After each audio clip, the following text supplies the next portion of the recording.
France Maghreb 2. Au sommaire de ce LGF pour ce lundi, nous sommes aujourd'hui le 15 octobre. La question LGF, un adolescent de 12 ans tué suite à un affrontement samedi soir au Lilas en Seine-Saint-Denis avec des jeunes de la ville voisine de Bagnolet. Comme réponse, selon vous, une justice plus sévère ou plus d'éducateurs pour mettre fin à cette violence? Vous répondez sur Facebook France Maghreb 2 ainsi que sur Twitter LGF officiel et nous en reparlons dans quelques minutes avec Hanan Zawani et Audrey Pronosti. Avis tranché justement de Hanan Zawani et de Audrey Pronosti à suivre et l'invité de l'entretien pour ce lundi, Dominique Vidal, essayiste et journaliste et spécialiste du conflit israélo-palestinien, auteur de plusieurs livres sur le sujet. C'est parti pour le LGF pour intervenir évidemment et comme d'habitude et particulièrement dans Libertad tout à l'heure en fin d'émission 01 40 33 9000. C'était à la une du 15 octobre en 1894. Le capitaine Alfred Dreyfus est arrêté. Il est accusé de trahison au profit de l'Allemagne. 1963, la France évacue la base tunisienne de Bizerte. 1983, la première journée de la célèbre marche pour l'égalité et contre le racisme. Une première marche d'ampleur nationale pour lutter contre le racisme. Un an plus tard, en 1984, création de SOS Racisme. 1993, Nelson Mandela et Frédéric de Klerk reçoivent le prix Nobel de la paix. 1998, inauguration de la nouvelle ligne 14 du métro parisien. Une première en France puisqu'elle est automatique, à Paris en tout cas, inaugurée à l'époque par Jacques Chirac.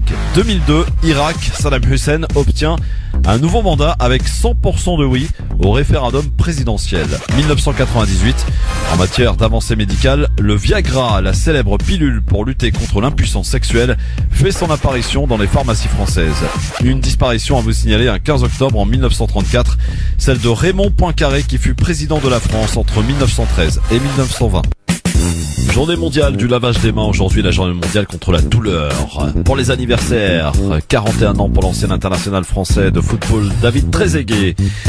Le Grand Forum, le coup de cœur. Le coup de cœur sur France Maghreb 2.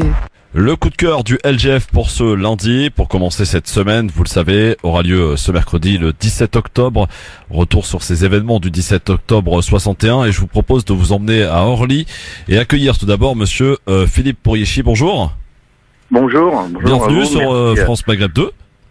Bonjour France Maghreb 2 et à vos auditeurs et Alors, auditrices. Pour parler de ce collectif dont vous êtes un des coordinateurs, collectif Orly Devoir de mémoire du 17 octobre 61, vous organisez un rassemblement ce mercredi, monsieur Pourriéchi.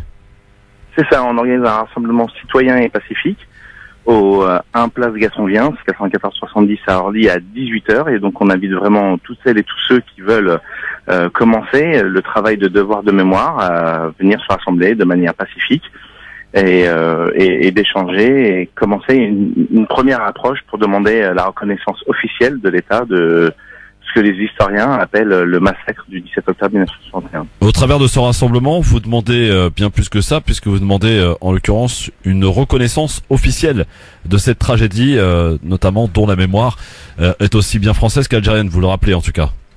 C'est ça, tout à fait.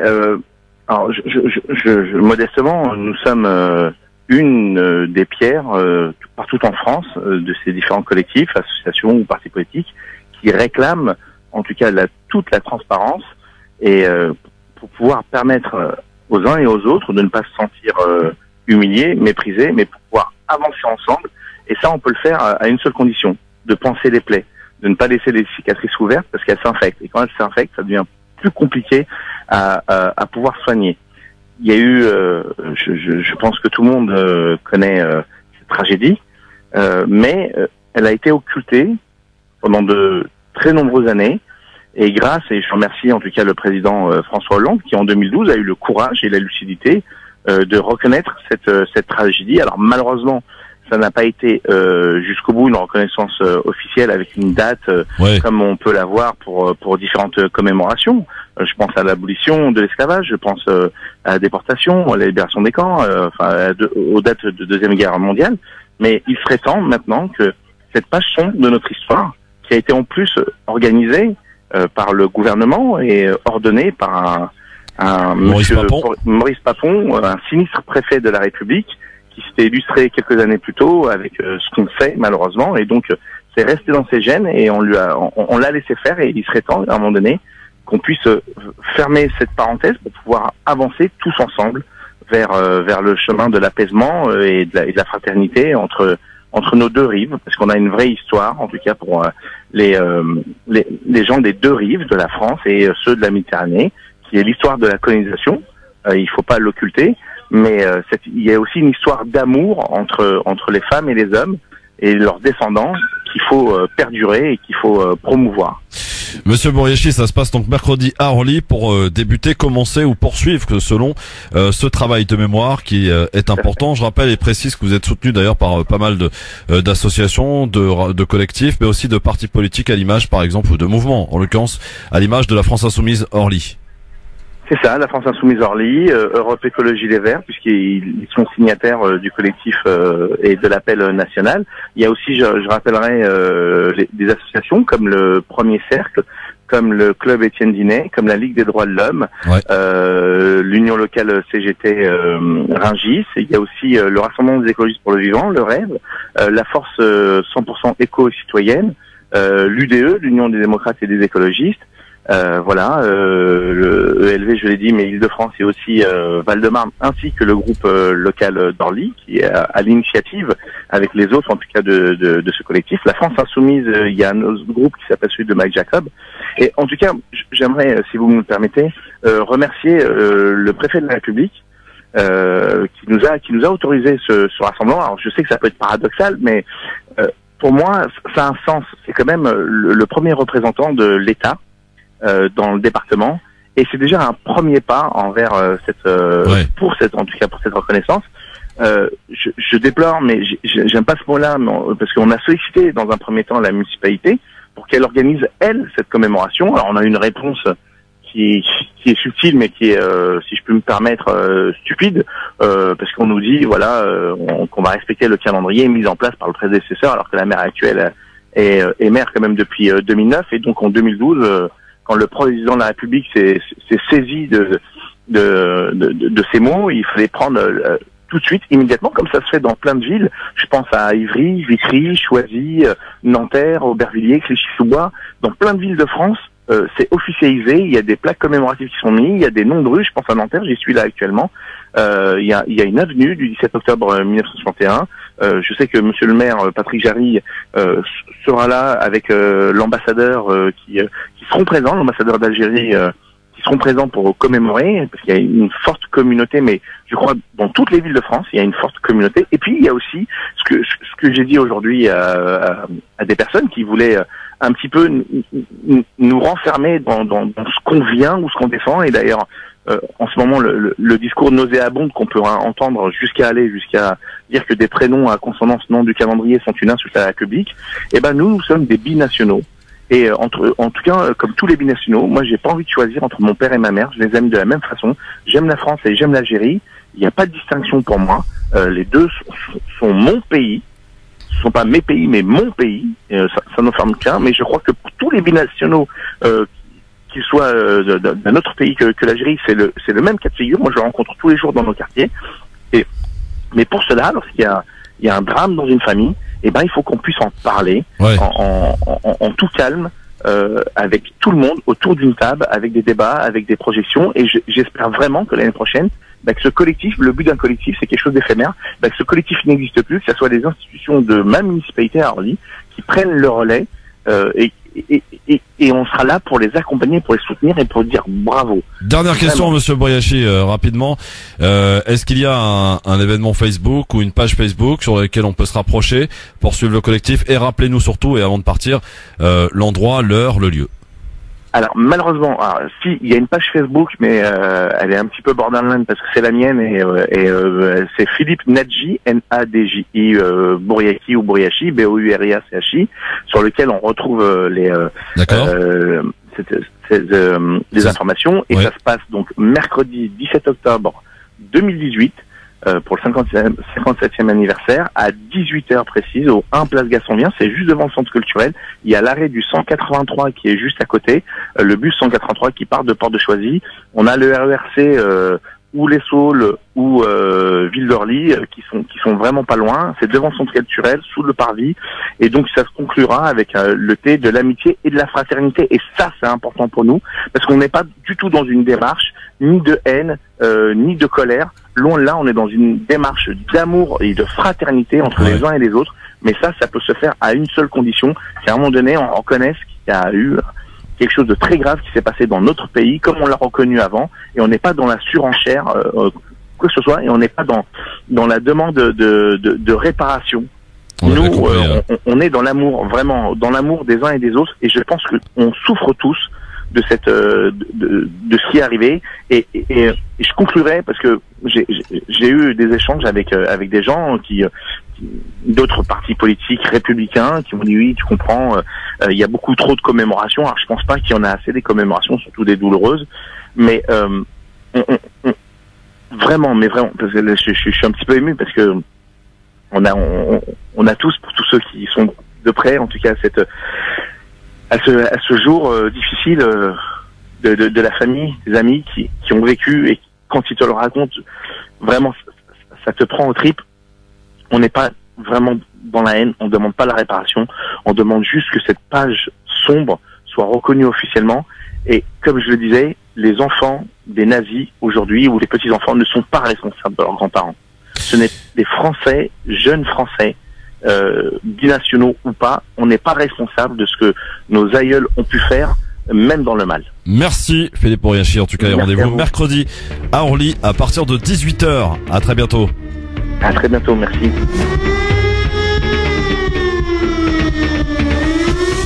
LGF, votre émission de liberté d'expression au quotidien, tous les jours de 16h à 18h. Quel plaisir les amis de vous retrouver en ce lundi après un bon week-end qui j'espère fut reposant et très ensoleillé. En tout cas pas pour tout le monde, et ayons une grande pensée d'abord pour commencer à tous ceux qui sont dans les inondations depuis cette nuit. C'est terrible ces images dans l'Aude, du côté de Carcassonne, avec ce bilan lourd, hein. On en est à 13 morts quand même, et des villages qui sont purement et simplement coupés du monde. Grosse pensée évidemment à tous ces gens donc qui sont, on peut le dire, dans la galère depuis cette nuit. C'est parti aujourd'hui jusqu'à 18h avec Hanan Zawani. Bonjour Hanan. Bonjour Christophe, bonjour chers auditeurs et auditrices. Bonjour Audrey, comment ça va Audrey? Bonjour Christophe, bonjour Hanan et bonjour à tous. Écoutez, ça va super bien. Oui, elle est super détendue Audrey, ça se voit direct. Audrey Fronosti, est-ce que tu peux te présenter comme c'est ta première aujourd'hui auprès des auditrices et auditeurs, comme on le fait, comme à chaque fois d'ailleurs. Tu viens d'où? Je veux tout savoir sur toi. Brièvement, je suis journaliste. Pour l'instant, j'écris au Bondi Blog. Voilà. Et puis, j'ai déjà fait un petit peu de radio. Et puis, je continue avec grand plaisir avec vous. Voilà. Très bien. Je salue notre ami Enver aussi qui est venu nous faire un petit coucou. Salut Enver. Bonjour à toutes et bonjour à tous. Ça va? Écoute, quand il y a du soleil, je vais toujours bien, tu le sais. Bon, parfaitement. C'est quand il y a Hanan que tout va bien. Voilà. Entouré de femmes si formidables, que dire de plus? Et il s'est mis en plein milieu. Nous sommes dans un nuage. Il s'est mis en plein milieu, l'ami. 17h, entretien du LGF pour ce lundi 15 octobre. Dominique Vidal, qui est un journaliste et un essayiste, et qui est surtout un spécialiste du conflit israélo-palestinien. Il en a écrit beaucoup des livres, j'en ai compté à peu près une dizaine sur le sujet, mais pas seulement, puisqu'il a écrit aussi sur la banlieue, mais même aussi sur les médias. Bref, c'est un monsieur qui a une brillante carrière, et son avis nous intéresse sur bien des sujets, d'autant plus que l'actualité du Moyen-Orient, on peut dire que le processus de paix n'a jamais été aussi mort qu'en ce moment. Donc on en reparlera avec lui tout à l'heure à 17h dans le cadre de son entretien de ce lundi. Et justement, ma chère Audrey, pour débuter cet entretien tout à l'heure, un avis tranché que tu nous as préparé, ça sera le premier. Oui, exactement. Et on va parler, puisque ça va être au cœur du sujet, sionisme, antisionisme, fait de société ou communautariste, c'est ça? Non, en fait, le titre, je l'ai intitulé Sionisme, antisionisme, fait de société devenu communautaire. Devenu communautaire. Je pose la question. La question est posée tu vas tenter d'y apporter une petite réponse peut-être tout à l'heure. Restez avec nous, c'est parti pour le LGF avec la question du jour, donc le sujet à la une. Là.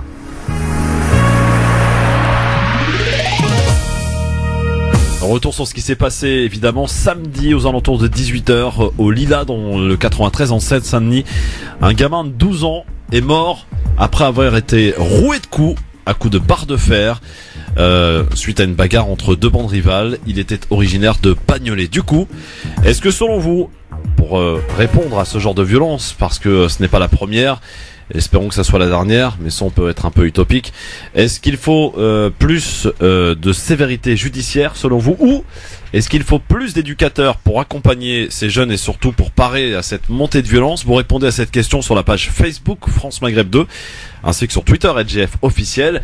Et pour l'heure, vous êtes 54% sur Facebook à vouloir plus de sévérité en matière de justice, alors que vous êtes 75% sur Twitter à vouloir et à souhaiter plus d'éducateurs, peut-être pour parer à la violence qui monte en ce moment. On le sait, ce n'est pas un cas isolé, malheureusement, du côté des Lilas, parce que des bandes rivales, elles s'affrontent régulièrement.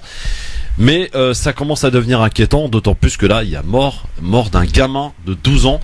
Et les commentaires, je dois dire, sur Facebook sont très durs, parce qu'ils parlent, beaucoup disent d'ailleurs, ni l'un ni l'autre, à commencer par les parents, qu'ils fassent correctement leur travail. Tiens, Anan, là-dessus, sur le sujet, ça devient quand même extrêmement violent, cette violence qui gangrène un petit peu tous ces quartiers.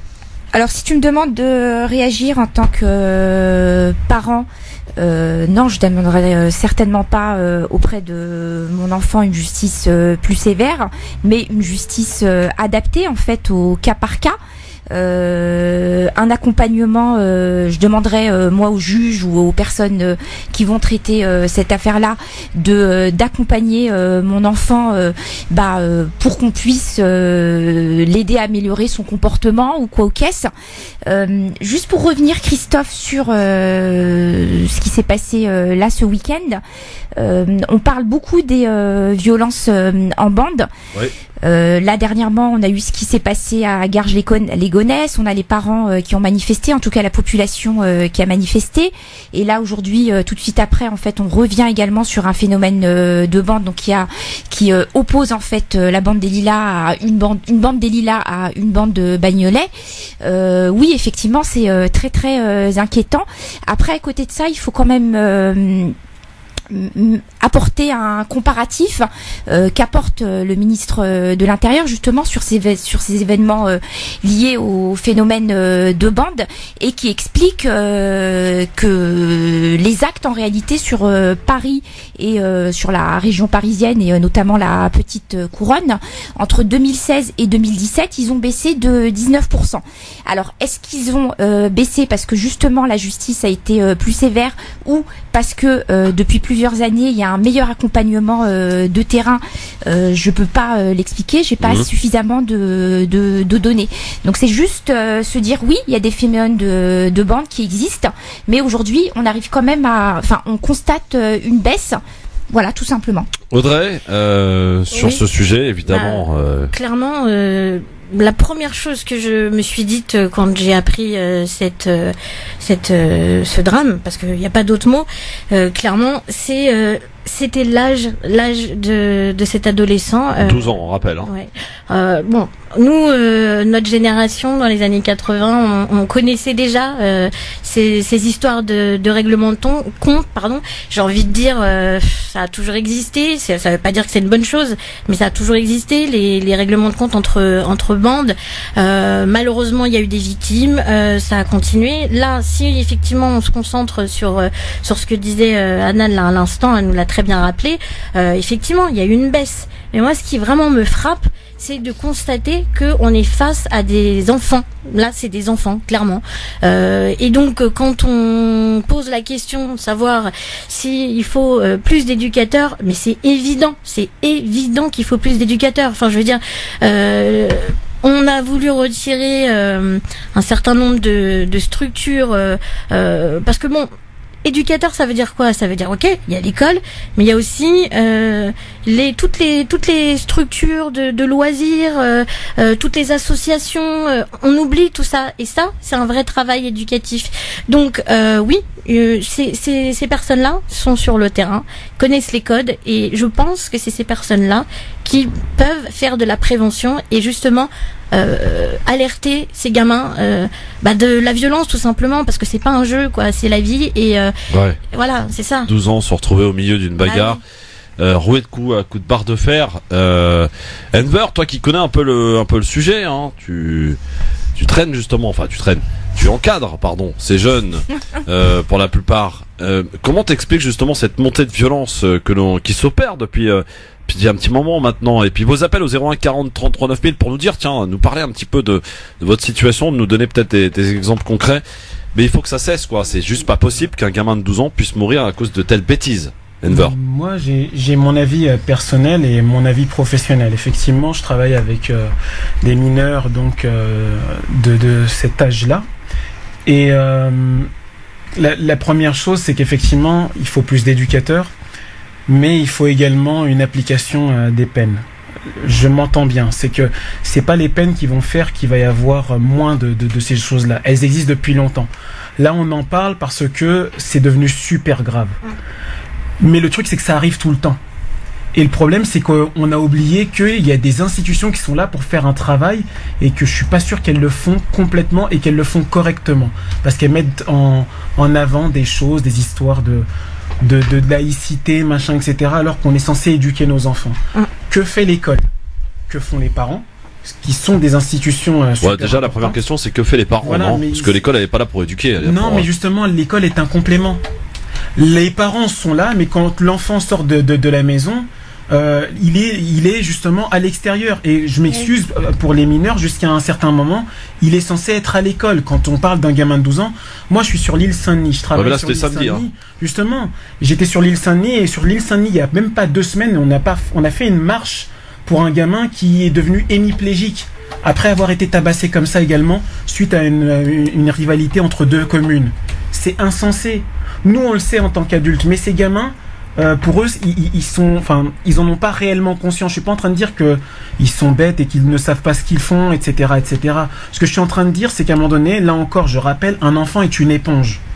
Un enfant est une éponge et il absorbe tout ce qu'il voit. La manière dont nous, adultes, nous nous comportons influe directement sur ce qu'ils font et sur ce qu'ils sont. Le problème, c'est que nous, on se comporte comme des sauvages. Nous, les adultes, en tant que nous, la violence sociale, la violence envers les femmes, la violence envers les immigrés, la violence envers les réfugiés, on se comporte comme des sauvages. Ouais. La violence sur Internet aussi. La violence sur Internet. Bien sûr. Voilà. Et les jeux vidéo. Qui banalise en réalité la violence ailleurs. Regarde, par exemple, il y a pas longtemps, il y a eu l'intervention donc de Zemmour sur Absatou Si, etc. Tout ça. Je m'excuse, mais ça, c'est de la violence gratuite. C'est de la violence gratuite et à un moment donné, je sais pas comment ça se fait que dans les médias on tolère ce genre de violence. On tolère ce genre de violence et que justement il n'y a plus de contrebalance, plus de limites. Nous, on doit éduquer nos enfants, sauf que ça passe aujourd'hui par également avoir un comportement propre. Oui. Après, voilà, ce qui est quand même important de noter là sur tous les propos qu'on est en train de développer, c'est que là, on a lié effectivement, est-ce qu'il faut plus de sévérité dans la justice ou plus d'éducateurs pour justement accompagner les jeunes. Ouais. Là, c'est dans le cadre de violence, pas banale, mais de violence. Là, on parle d'un meurtre. Oui, voilà, voilà, c'est autre chose. Donc là, effectivement, ces jeunes-là, la justice, elle va être extrêmement sévère avec eux. Il y a eu 2 personnes, je crois, qui sont en garde à vue. Oui, on revient encore à ce qu'on disait tout à l'heure. Est-ce qu'ils sont conscients de leur acte? Ça reste des enfants, comme disait. C'est ça. Alors, est-ce que effectivement, quand ils sont ensemble en bande et que on en a un qui commence à taper, puis que dans un déchaînement de colère, on en a plusieurs qui commencent à taper, non, voilà. Ils sont plus conscients. Ils ne sont plus eux-mêmes, j'ai envie de dire. Moi, j'ai envie et de dire je pense que le choc, une fois réveillé, et la culpabilité du geste qu'ils ont accompli, ils vont l'avoir, ça c'est évident. Après. Donc là, effectivement, on parle d'adolescents. Un qui est mort, paix à son âme, je l'ai pas dit au démarrage, mais les autres, c'est des adolescents qui ont entre 14 à 17 ans. Ouais. Donc oui, la justice va être sévère avec eux, mais à côté de ça, il faut qu'on accompagne aussi psychologiquement ces jeunes-là pour que une fois sortis d'abord de structure et après de prison, ces jeunes-là, ils puissent, ces personnes-là, ces êtres humains, puissent continuer leur vie de la meilleure des manières. Vous oubliez comme un point essentiel. Pardon, vous oubliez un point essentiel. Que fait les parents? Moi, je suis désolé, j'ai un gamin, j'ai un ado à la maison. Mon fils ne fait pas n'importe quoi, voilà. Je le laisse pas aller n'importe où. Je veux être au courant de là où il se trouve, ce qui est logique, normal. En tant que père et mère également, les parents démissionnent quand même. Excusez-moi, si vous avez des gamins de 12 ans qui se retrouvent en milieu de bagarre entre bandes, c'est qu'il y a un problème à la maison quand même. Et on est bien d'accord, mais justement, si je puis me permettre, quand on voit certaines familles qui démissionnent, je pense pas qu'ils le fassent vraiment de bon cœur, parce que ça, j'ai pas dit ça. Voilà, mais ce que je veux dire, c'est un paramètre à prendre en cause. C'est évident, c'est évident, parce que quand on voit certaines familles, ils n'arrivent pas à communiquer avec leurs enfants, ils maîtrisent pas bien la langue française, et sans rentrer dans un stéréotype, ce que je veux dire par là, c'est que pour l'enfant, il peut raconter ce qu'il veut à ses parents, s'il a envie de mentir et s'il a envie de sortir, s'il a envie de rester avec ses copains et de faire le grand, et ben malheureusement il peut raconter ce qu'il veut à sa mère, et sa mère, bon, je dis sa mère parce que c'est une figure emblématique, mais ça peut très bien être le père, et oui, on est bien d'accord que ça, par contre, je te rejoins, Christophe, à 100%. C'est sûr et certain que le rôle du père et de la mère, c'est fondamental, et même des grands frères et des grandes sœurs, c'est évident, la famille. Anan, tu es mère d'un adolescent, toi aussi. Oui, je suis mère d'un adolescent. Venir jeter en réalité la responsabilité sur les parents, parce que là on parle d'un cas précis. On ne sait pas, ces jeunes qui ont entre 14 à 17 ans, ça se trouve à côté, c'est des élèves qui sont extrêmement studieux. Ça se trouve à côté, c'est des enfants qui sont responsables et attentifs aussi au bien-être de leurs parents, qui aident leurs parents. On n'en sait rien aujourd'hui en réalité. Je trouve que c'est facile, parce que c'est souvent, on ramène souvent la responsabilité aux parents, comme si les parents, comme si ils ont un rôle majeur, comme si les parents étaient fautifs des actes des enfants. Nous, en tant que parents, oui, mon fils, pour donner un exemple précis, parce qu'effectivement on est dans la tranche d'âge, qui a 16 ans, je l'ai protégé jusqu'à temps que j'ai plus, en disant bah non, faut pas trop sortir, etc. Aujourd'hui il a 16 ans, et depuis pratiquement 6 mois c'est de plus en plus difficile. Je finis. Donc on donne des limites. Après, à côté de ça, on va pas empêcher un enfant de sortir. Moi, que ce soit moi ou un autre parent, quand on a un enfant qui vient nous voir et qui nous demande à sortir, on peut pas à un moment lui refuser. Ce qui se passe ailleurs, on le sait pas. Par contre, la responsabilité qu'on a, c'est de savoir avec qui il est. Voilà, avec qui il est, d'essayer, malgré le fait que les enfants soient extrêmement réticents à dévoiler leur vie privée, de savoir qui sont ses copains, qui sont ses copines, d'essayer de les faire venir à la maison, d'essayer de mettre en confiance ces jeunes-là qui viennent à la maison, d'être plus ou moins sympas, en tout cas accueillantes, pour que autour du groupe, en tout cas moi c'est la stratégie que j'ai mis en place, pour qu'autour du groupe de mon enfant, l'idée soit développée auprès de ce groupe-là, que oui, on peut aller chez Ilyes, on est bien accueilli. Voilà. C'est quand même assez. Moi, je suis pas d'accord pour jeter l'anathème. Non. C'est pas jeter l'anathème, c'est juste mettre en face des différentes chaînes de responsabilité. Je pense que celle des parents, elle est importante quand même. Et là, je rappelle qu'il s'agit d'un gamin de 12 ans, Anan. C'est pas un gamin de 17 ans ou de 16 ans. Alors, ça change tout quand même. Oui, c'est un gamin qui est mort, qui a 12 ans. Ça, c'est effroyable. On remet pas en cause. Par contre, ce qu'il faudrait pas faire, c'est que d'un fait d'actualité qui est dramatique, on fasse une généralisation, et que justement, à côté de ça, la justice soit de plus en plus sévère, alors que là, on est dans l'exceptionnel. Aller jusqu'au meurtre, c'est exceptionnel. Par contre, la violence entre jeunes, que ce soit la violence verbale, la violence sur les réseaux sociaux, la violence physique en cours de récréation ou ailleurs, oui, elle existe. Ça reste de la violence. Cette violence-là, on l'a connue, Audrey, moi, Enver, quand on était au lycée.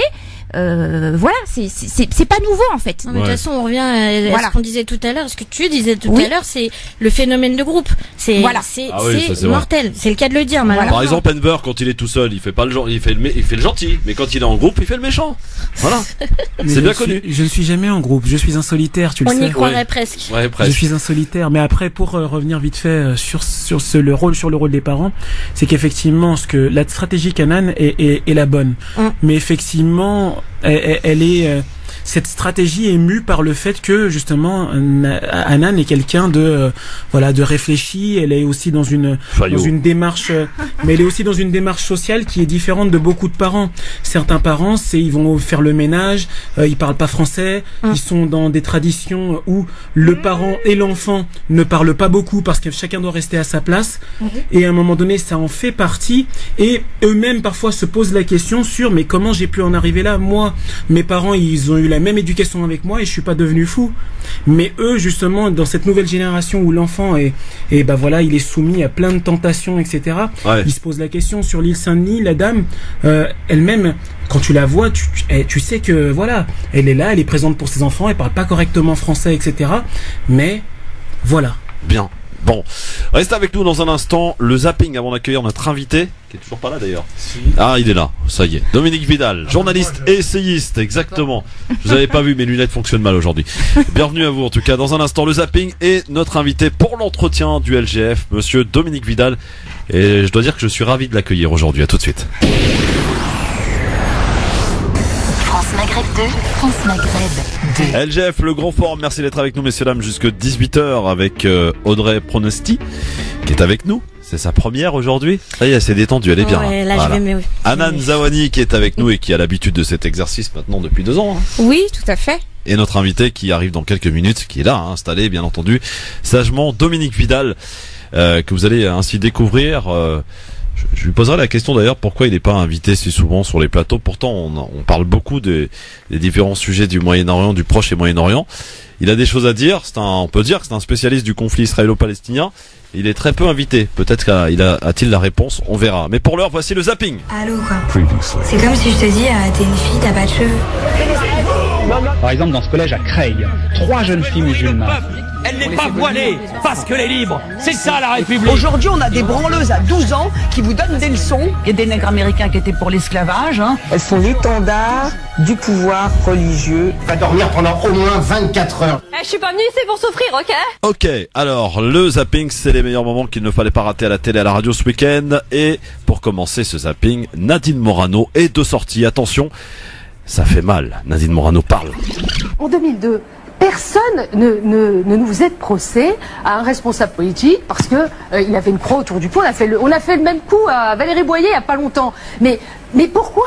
Il n'y a pas de problème avec la religion catholique en France. Il n'y a pas de problème avec la laïcité. Vous avez des quartiers parce qu'on n'a pas maîtrisé l'immigration, parce qu'on ne maîtrise pas non plus et on accepte tout de ceux qui veulent des revendications pour les consultations médicales, dans les écoles, sur les menus, à la piscine, les tenues. Mais il faut arrêter ça. Il faut arrêter. Quand on vient en France, on respecte le mode de vie à la française. Sinon, on ne vient pas. Ça me rappelle étrangement une phrase de Nicolas Sarkozy, je crois. Hein. Anan. Hein moi j'ai envie de dire à Nadine Morano, oui, il faut arrêter. Il faut arrêter de propager l'idée que les parents demandent aux établissements que la nourriture servie soit halal. Il faut arrêter de dire aux Français qu'une certaine tranche de la population demande que les piscines soient privatisées, etc., etc., etc. Le discours de Nadine Morano, on le connaît depuis plusieurs années, oui. C'est toujours le même, être toujours dans le clivage et surtout ne pas être précise. Ouais, Audrey, tu partages? Ah oui, là je partage complètement. Je veux dire, faut arrêter de mettre les gens dans le même panier. Je veux dire, il y a des personnes qui peuvent tout à fait ne pas du tout partager cet avis. Et là, encore une fois, on met les gens justement, encore une fois, dans le même panier par rapport à un point de vue communautaire. Et ça me dérange profondément. On a parlé burqa à la télé ce week-end et plus particulièrement dans l'émission de Cyril Hanouna, Touche pas à mon poste, vendredi soir, et une jeune fille qui est arrivée sur le plateau en portant une burqa. Du coup, ça a créé une certaine réaction. Mélissa, oui. Karim Zerine, vous portez cette burqa. Oui. Vous ne la portez pas au nom de l'islam, puisque ça n'est pas dans le Coran. Vous la portez parce que vous avez envie de la porter. C'est obligatoire. Oui. Parce que vous avez envie de la porter. Ça n'a rien à voir avec l'islam, mais vous avez envie de vous habiller comme ça. Mais non, c'est un choix. Pourquoi? Vous vous sentez bien comme ça? Je me sens à l'aise. Pourquoi? Vous avez été victime de harcèlement quand vous étiez... Oui. C'est ça qui vous a choqué, qui vous a fait prendre cette décision? Dans ce cas-là, toutes les femmes qui sont harcelées, elles devront être toutes comme vous, madame. Mais vous n'avez pas le droit de me juger. Je voudrais essayer de vous comprendre, madame, tout simplement. Je suis libre, c'est ma liberté. Mais Mélissa, pardon, Oui. si vous avez été harcelé, il y a des lois de la République qui protègent contre le harcèlement des femmes, notamment dans la rue. On a vu des exemples. Pardon. Voilà, on a parlé burqa, effectivement. On en a parlé d'ailleurs jeudi dernier ici même. Cyril Hanouna, son émission qui a voulu faire le buzz, quoi. C'est ça, Anna, non? Cyril Hanouna, je vais pas citer de prénom, qui cherchait absolument à faire le buzz, qui a tenté d'inviter une personne qui ne porte ni le foulard ni la burqa, qui a des cheveux longs magnifiques et qui en fait profiter la terre entière. On a demandé à cette personne-là de venir en burqa. Donc hormis le fait de répéter, qu'elle a refusé évidemment. Évidemment, oui, évidemment. Et puis là, effectivement, on a été chercher la bonne personne. Malheureusement, cette personne-là, je pense, avait pas les outils pour répondre et expliquer pourquoi ce choix-là. C'est juste revenir en réalité à ce qu'est la loi aujourd'hui. La loi dit que pour des questions sécuritaires, la burqa est interdite. Donc c'est pour ces questions-là et pas pour des questions religieuses. Oui, voilà, absolument. on arrête là, le débat s'arrête là. La politique du buzz, Audrey? Non, mais moi je suis contre la politique du buzz, c'est évident. Et puis de toute façon, dès lors qu'on regarde TPMP, je pense que voilà, on est. Oui, bon, voilà. On voit que c'est pas tes amis. Moi je trouve dramatique quand même cette émission parce que là on en est à notre. C'est touche pas mon poste, hein. Oui. Ah, c'est pas touche pas mon poste, c'est touche pas mon, c'est touche. Touche pas mon poste. D'accord, c'est la nouvelle du soir. Oui, c'est ça. Oui, c'est ça. Non, c'est pas le titre. Non. Je sais pas, moi. Parce qu'il a une nouvelle émission en prime time. Balance ton poste, voilà, balance de ton poste, 21h à 23h. Okay. Où effectivement on a un plateau de chroniqueurs qui sont ce qu'ils sont. Et l'objectif, c'est pas l'objectif. Moi, ce que je vois, en réalité, c'est que le débat, il est de plus en plus tiré vers le bas. Alors autant sur des chaînes d'information comme BFM TV, C8 et d'autres, déjà parfois on saute au plafond, mais là c'est tirer le débat encore de plus en plus plus bas. Voilà, tout simplement. Alors, on enchaîne parce que le temps passe vite. On parle souvent des jeunes qui font des conneries dans les quartiers. Moi, je vous présente deux génies en mathématiques. Ils s'appellent Amine et Yacine. Écoutez plutôt, c'est impressionnant. 25 plus 36 plus 69 à 12 ans, plus 50, Amine et Yacine comptent aussi vite qu'une calculatrice, 45 plus 32 plus 36, même quand l'addition est interminable. 74 plus 68. 697. Bravo. Ou quand l'opération est plus complexe. Si je te dis 857 375. La racine cubique est 95. Impressionnant les deux jeunes hommes là, Yacine et Amine, qui comptent vraiment aussi, voire même plus vite qu'une calculatrice. C'est incroyable. Donc je souhaitais qu'on les mette en lumière quand même, parce que quand il y a des talents, il faut aller les charger. Mais des talents, il y en a partout, j'ai envie de te dire. Et un petit moment de solitude pour finir ce zapping. C'était chez Ruquier, samedi soir dans l'émission On n'est pas couché, à propos de Michel Drucker et son âge. Écoutez. En 2022, vous aurez 100 ans, donc en 2022, c'est ça, et vous ferez un numéro de voltige aérienne à la télévision avec Lynn Renaud. Oui. Tu n'auras pas 100 ans en 2022. Comment? Tu n'auras pas 100 ans en 2022. Si.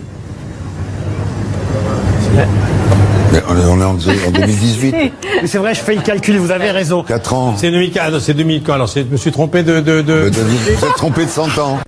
Voilà, c'est embêtant quand même, hein. Bon, voilà, c'était le petit moment de solitude, vous l'avez entendu, hein. C'était sur le plateau de On n'est pas couché, samedi soir sur France Maghreb 2. Vous êtes bien, restez là, ici, tranquillement. Samedi soir sur France Maghreb 2? Non, sur France 2, pardon. Oui, voilà. Voilà, sur France 2. Et là, vous êtes bien sur France Maghreb 2. C'est là que ça se passe avec Audrey Pronosti et Anan Zawani. Et donc, notre invité dans un instant pour, bien entendu, l'entretien pour ce lundi. Je rappelle la question à propos de l'adolescent de 12 ans qui n'a pas survécu à ses nombreuses blessures, puisqu'il a été roué de coups à coups de barre de fer samedi soir au Lilas dans le 93. En réponse à cette montée de violence, faut-il, selon vous, une justice beaucoup plus sévère, ou est-ce qu'il faut de plus en plus d'éducateurs pour qu'ils viennent parer peut-être à cette violence?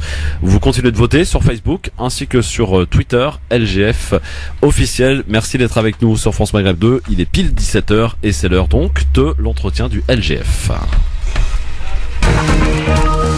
L'entretien du LGF pour aujourd'hui, pour ce lundi, pour ce 15 octobre, et je suis ravi de l'accueillir. Il s'appelle Dominique Vidal. Dominique Vidal, bonsoir. Bonsoir.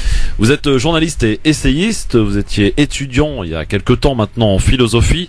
Vous avez notamment dirigé dès 68, je crois, l'Union des étudiants communistes, et vous êtes également devenu rédacteur en chef du Nouveau Clarté, qui était un mensuel donc de cette organisation. Vous avez travaillé, collaboré avec différents journaux et pas des moindres, à l'image de La Croix et du Monde diplomatique. Vous êtes un spécialiste du Proche-Orient et notamment du conflit israélo-palestinien, dont d'ailleurs vous avez consacré, j'ai compté, si mon nombre est bon, 10 livres, seul ou en collaboration, notamment avec quelqu'un qu'on connaît bien, qui s'appelle Alain Grèche. Vous êtes auteur donc également d'une synthèse des travaux des nouveaux historiens allemands sur la Shoah, et donc des ouvrages, il y en a beaucoup en ce qui vous concerne, mais vous n'avez pas écrit que sur le conflit israélo-palestinien, parce que vous avez écrit aussi sur la banlieue, et puis également sur les médias et plein d'autres sujets. Monsieur Dominique Vidal, bonsoir donc encore une fois, bienvenue sur France Maghreb 2. Avant de vous poser nos questions, on en a quelques-unes, je vous propose tout de suite vous faire prendre connaissance avec un avis tranché. C'est une chronique célèbre dans cette émission où les chroniqueurs ont un point de vue, ils le défendent. D'ailleurs, vous allez pouvoir réagir juste derrière. L'avis tranché signé Audrey Pronesti. 5, 4, 3, 2, 1, 0. Si on fait quoi que ce soit, c'est la mise à pied. Alors piétinez-moi, allez-y. Et on va en parler évidemment dans cette émission, cher Audrey. On va parler du sionisme dans cet avis tranché. Une question que tu nous poses aujourd'hui. Oui, la question que je pose, c'est donc sionisme, antisionisme, un fait de société devenu communautaire. Alors, être ou ne pas être, telle est la question. Comme le disait le grand Shakespeare, voici une interrogation universelle qui nous amène à réfléchir sur notre propre identité. Et cette identité, justement, est en partie le reflet de nos opinions au sein de la société. Aujourd'hui, on constate qu'en France, la légitimité d'un État juif en Palestine interpelle beaucoup de Français, tant et si bien que certains se sentent obligés d'être soit sionistes, soit antisionistes. Et de fait, cela crée des clivages parfois communautaires. Seulement voilà, cela entraîne aussi énormément d'amalgames et certains points de vue extrémistes. Une polémique qui agrandit les passions, notamment en France, depuis ces 20 dernières années. Notre président en a fait l'expression lui-même lors de la commémoration de la rafle du Veldiv en 2017, en assimilant une opinion, l'antisionisme, à un délit, l'antisémitisme. Dès lors, comment peut-on espérer que les Français ne se désintéressent justement à cette question et surtout qu'ils ne réagissent pas? L'idée qui consisterait à amalgamer ces deux termes induit donc forcément à l'erreur. Et si à cela s'ajoute dans la confusion générale l'idée qu'un antisioniste ne peut être que chrétien ou musulman, le communautarisme se développe encore plus. Et c'est là le danger. Certains juifs peuvent être antisionistes, comme le philosophe lituanien Emmanuel Levin, par exemple, ou à contrario, un musulman peut très bien être sioniste, comme Kassim Hafiz, le fondateur d'Israël Campaign, une organisation de défense des droits pro-israéliens. Dès lors que l'on oppose ces opinions, faut-il obligatoirement déterminer qui aurait tort ou raison, qui serait le bon ou le mauvais? Ce fait de société est donc exacerbé par certains médias, encore plus, ou certaines associations engagées, de part et d'autre d'ailleurs. Ainsi, la population s'investit et s'intéresse de plus en plus, oui, mais sur quelle base? Et même si le ton de la bien-pensance est donné, le véritable sens du sionisme ou de l'antisionisme reste encore flou dans l'inconscient collectif. Alors chacun se sent donc obligé d'avoir une appartenance catégorique comme une sorte d'affrontement idéologique. Pourtant, dans un pays comme la France où la diversité est riche, la nuance et le débat ont toute leur place. Ainsi, l'affiliation politique démesurée et identitaire parasite le questionnement de fond. Et pour illustrer cette théorie, je terminerai par cette citation d'Albert Einstein qui nous montre la nécessité de réfléchir par soi-même en écoutant son instinct. Le mental intuitif est un don sacré et le mental rationnel est un serviteur fidèle. Nous avons créé une société qui honore le serviteur et on a oublié le don. Merci, cher Audrey, pour cet avis tranché. Réaction, monsieur Vidal, concernant cet avis tranché signé Audrey Pronesti? Je suis tout à fait d'accord, moi, avec Audrey. C'est-à-dire, ce qui est important dans ce type de débat, c'est pas de mener des polémiques. C'est pas d'ailleurs mon but. Le but de mon livre n'était pas du tout une polémique, et a fortiori contre le président de la République. Non, c'est d'expliquer les mots. qu'on ne puisse pas continuer à manipuler les mots et à faire en sorte que les mots se dressent comme un écran devant la réalité. Donc il faut expliquer. Je me mets où vous voulez. Oui, mais allez-y, parlez bien devant le micro, c'est juste pour ça. Voilà. Oui, non, mais je pensais que c'était celui-là. Donc, voilà. Allez-y, je vous en prie. Je crois que c'est très important d'expliquer les mots de telle manière à ce qu'ils deviennent des alliés dans la recherche d'une solution juste de ce conflit et pas, je le répète, une barrière devant la réalité, un écran de fumée devant la réalité. Je constate d'ailleurs que depuis quelques mois, le président de la République a visiblement réfléchi et qu'il ne répète plus la petite phrase qui lui était reprochée au moment de la commémoration du 75e anniversaire de la rafle du Veldiv le 16 juillet 2017. Il avait dit nous ne céderons rien à l'antisionisme car c'est la forme réinventée de l'antisémitisme. C'était à la fois une erreur historique et une faute politique. Vous y apportez d'ailleurs une réponse dans votre dernier livre, Monsieur Vidal. Absolument, c'est le sens de mon livre que je soutiens avec une série de conférences. J'en ai fait 33 et j'en ai encore une vingtaine à faire avant la fin de l'année parce que je crois très important, si vous voulez, de dégoupiller les grenades, quoi. Voilà.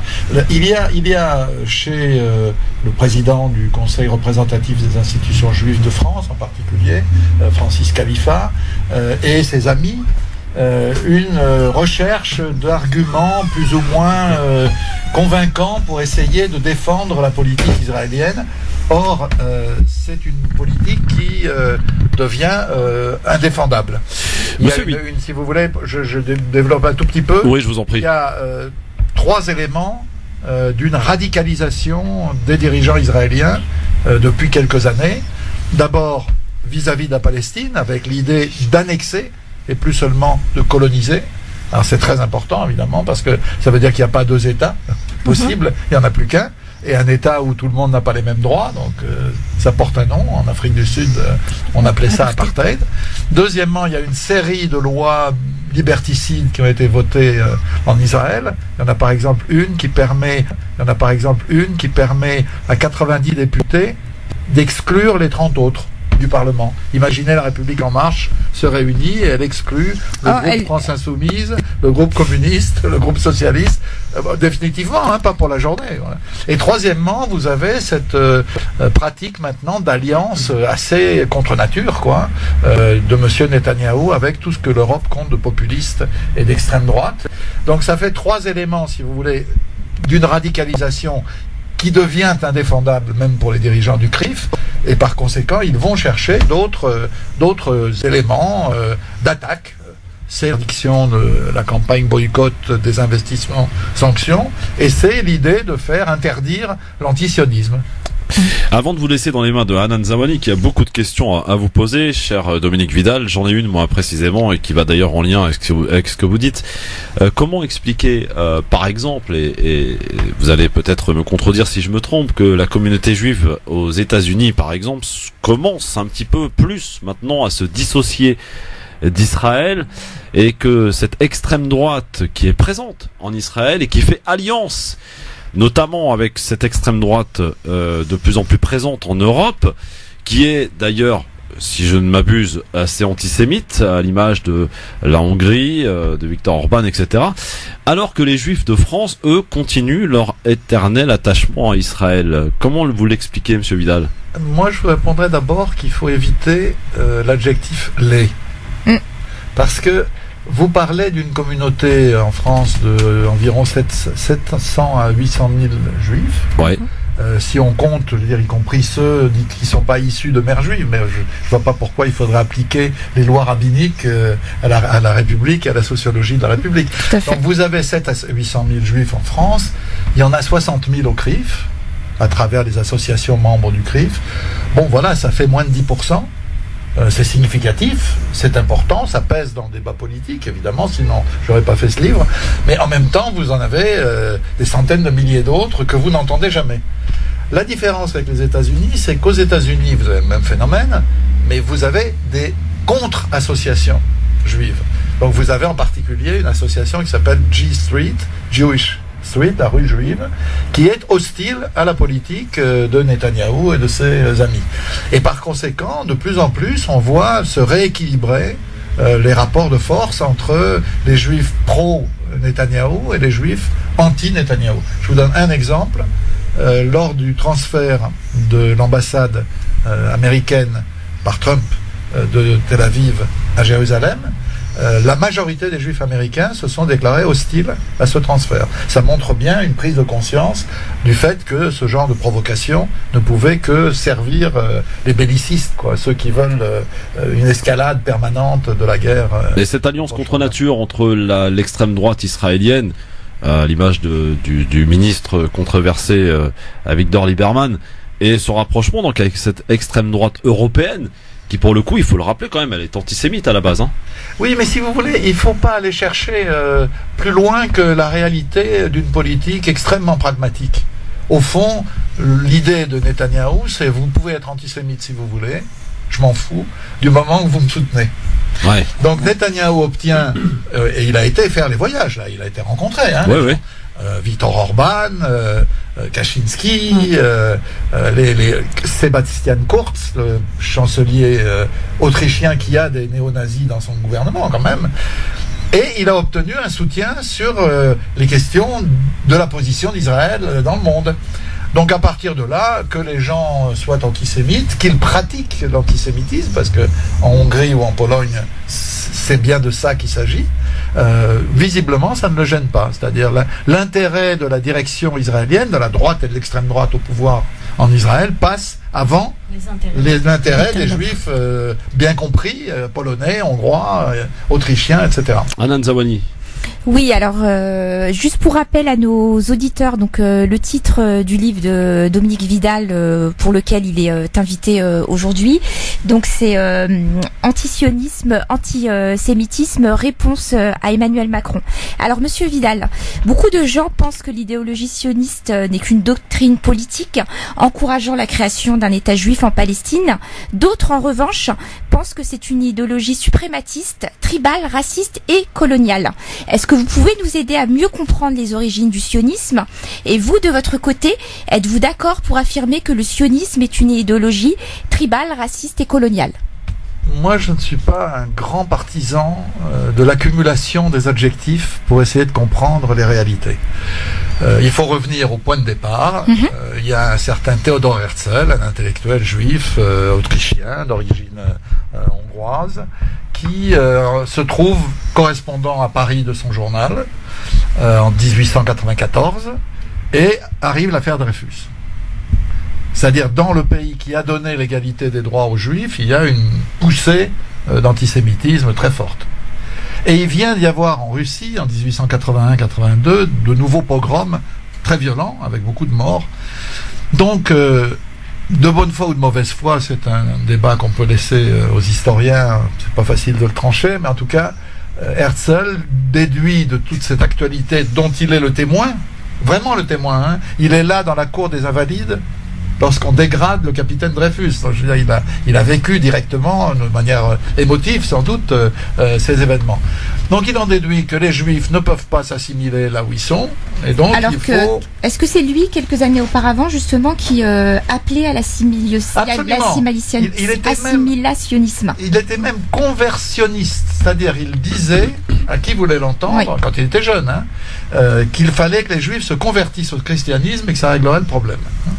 Donc il est convaincu de bonne foi, encore une fois, ou de mauvaise foi, par les événements de Russie et par l'affaire Dreyfus, qu'il faut un État pour les Juifs. Que tous les Juifs s'y retrouvent. Et c'est d'ailleurs ce qui fait qu'il a le soutien dans son mouvement, et encore aujourd'hui, des évangélistes, notamment aux États-Unis. Parce que les évangélistes aussi veulent rassembler tous les Juifs en Terre Sainte, mais pour les convertir. D'accord. Hein, pour permettre que le Messie vienne et... voilà, c'est Armageddon, c'est la lutte finale du bien et du mal, etc. Donc vous avez ce projet de Herzl.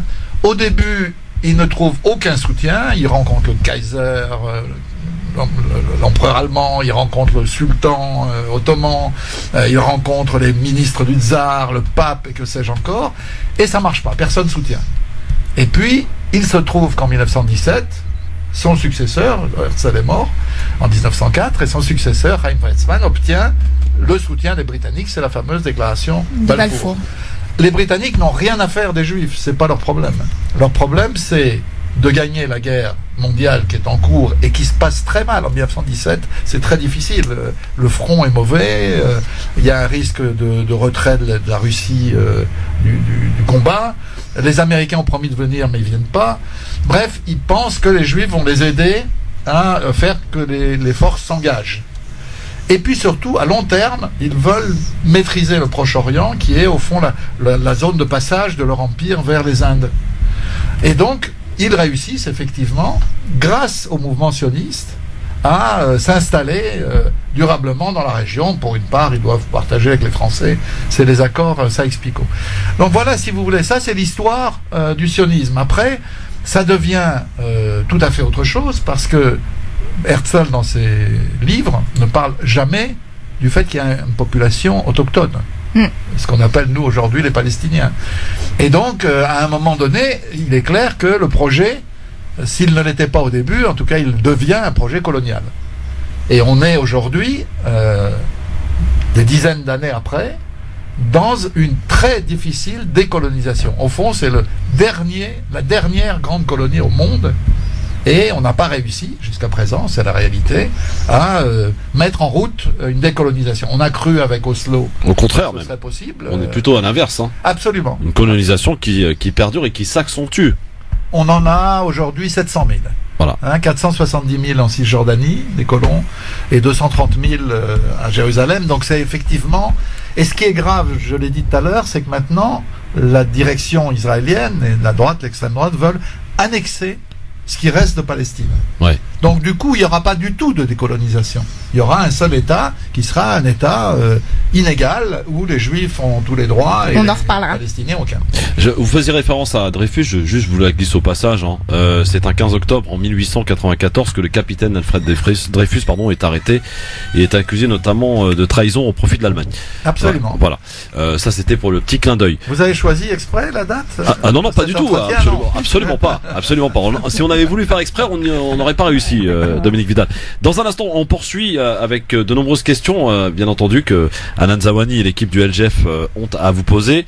Je rappelle que vous êtes là donc pour ce dernier livre. Vous en avez écrit beaucoup. Combien en tout de livres? Je ne sais pas. Ouais, c'est impressionnant. Hein. En tout cas, quelques au moins dizaines. une dizaine sur le conflit israélo-palestinien, mais il y en a d'autres. Ouais. Voilà. Ce livre s'appelle donc, je le rappelle, Antisionisme égale antisémitisme. Réponse à Emmanuel Macron.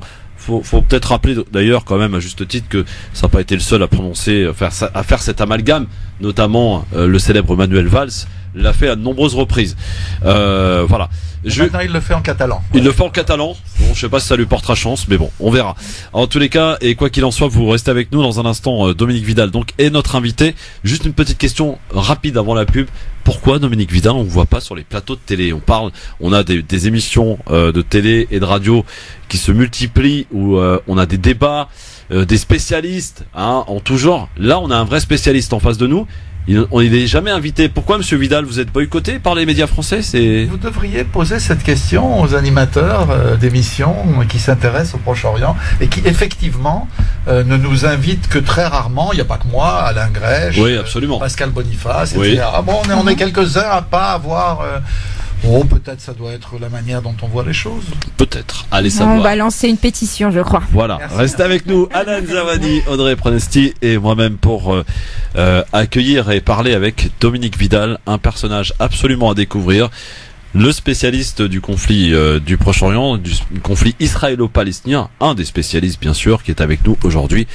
Et restez avec nous dans un instant. La suite de cet entretien du LGF sur France Maghreb 2. Merci de votre fidélité. Je rappelle la question du jour, messieurs, dames, à laquelle vous pouvez évidemment répondre sur Facebook France Maghreb 2 ainsi que sur Twitter LGF officiel à propos donc de cet adolescent qui est mort donc suite à des violents coups reçus samedi soir dans une bagarre entre bandes rivales au Lila dans le 93. En réponse, faut-il une justice beaucoup plus sévère ou plus d'éducateurs? Tiens, Monsieur Vidal, vous avez peut-être une idée sur la question, sur cette violence qui est en montée considérable dans certains quartiers, certains endroits? Vous savez, moi, je suis pas vraiment impressionné, même si les drames qui se produisent, ils font mal, quoi. Mais quand j'étais môme, moi, il y avait les blousons noirs, et ça se cognait partout. Il y avait des, ils étaient blancs, voilà. Donc on n'en parlait pas de la même manière. Mais je crois que la violence d'une société, elle est aussi liée à la réalité de la misère, de la précarité, de la pauvreté. Donc quand on est dans des périodes comme ça difficiles, s'il n'y a pas d'effort pour aller vers les jeunes, pour essayer de les intégrer à des activités qui les sortent un peu de leurs impasses, quoi. Ben voilà, ça tourne mal. Et je crois pas que ce soit en prononçant des verdicts d'une grande sévérité qu'on change des choses. Je rappelle que vous êtes là pour votre dernier livre, sorti en 2018, Antisionisme égale antisémitisme, réponse à Emmanuel Macron, président de la France. Hanan Zawani. Oui, alors dans la première partie de l'entretien, vous nous avez expliqué les origines du sionisme, donc on va revenir à un contexte national. Le 16 juillet 2017, lors de la commémoration du 75e anniversaire de la rafle du Veldiv, Emmanuel Macron se tourne vers Benyamin Netanyahou et déclare « Nous ne céderons rien à l'antisionisme car il est la forme réinventée de l'antisémitisme. » Vous affirmez de votre côté que l'antisionisme n'est pas un délit, c'est une opinion. Pouvez-vous nous expliquer en quoi le chef d'État a commis une faute sur le plan politique et historique, et selon vous, était-ce délibéré ? Bon, c'était en tout cas une faute historique, ça c'est indiscutable, puisque l'immense majorité des Juifs, je dirais 95%, jusqu'à la Seconde Guerre mondiale, ont rejeté le projet sioniste. Les communistes juifs, les bundistes, c'était des sociodémocrates, les religieux. N'oubliez pas que pour un religieux, faire un État juif sans que le Messie soit arrivé, c'est un blasphème. Hein. Oui. Et puis, bon, la grande bourgeoisie juive, on imagine bien que les Rothschild n'avaient pas envie d'aller creuser la terre dans des kibbutz. Donc, il y avait vraiment une opposition. Alors après le génocide, évidemment, il y a eu une situation nouvelle parce que la grande majorité des survivants ne pouvaient pas rentrer chez eux. Voulaient aller aux États-Unis, mais il n'y avait pas de visa. Et donc, petit à petit, un certain nombre d'entre eux sont allés vers la Palestine et vers Israël ensuite, quand l'État d'Israël est né. Et puis, vous avez eu des Juifs arabes qui ont été pour les uns chassés de leur pays, après le premier conflit israélo-arabe, la guerre de 48. D'autres, on a été les chercher parce qu'il fallait de la main-d'œuvre et des soldats. Vous m'aviez, excusez-moi, je vous coupe, Dominique. Oui, vous m'aviez expliqué lors d'une conférence ce qui s'est passé spécifiquement au Maroc et pourquoi on est passé de plusieurs milliers de Juifs à quelques milliers. Oui, si vous voulez, il faut bien comprendre, c'est un peu compliqué parce que c'est de l'histoire et c'est pas une histoire simple, qu'il y a eu deux types d'immigration vers Israël de la part des Juifs arabes.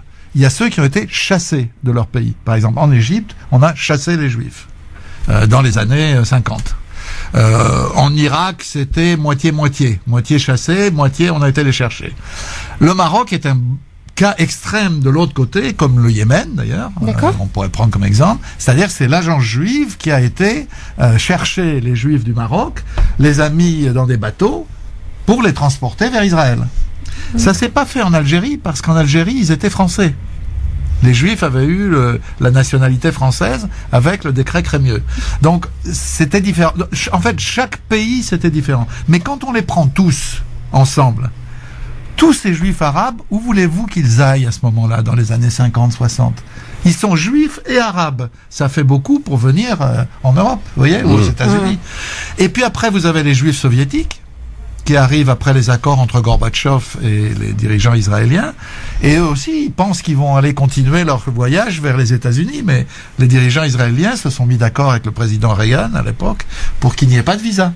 Donc, toute cette histoire, c'est une histoire de gens qui sont allés indiscutablement en Israël, d'abord en Palestine, ensuite en Israël, une partie par idéal sioniste, mais la grande majorité parce qu'ils n'avaient pas d'autre choix. C'est pas un choix sioniste. Donc, de ce point de vue, le président de la République s'est mis le doigt dans l'œil jusqu'au coude, si vous me permettez l'expression. Oui, d'autant qu'aujourd'hui, il y a 16 millions de Juifs dans le monde, et il n'y en a que 6 millions en Israël. Donc, la grande majorité des Juifs n'est pas en Israël. Où se situe la plus grande communauté juive dans le monde après Israël ?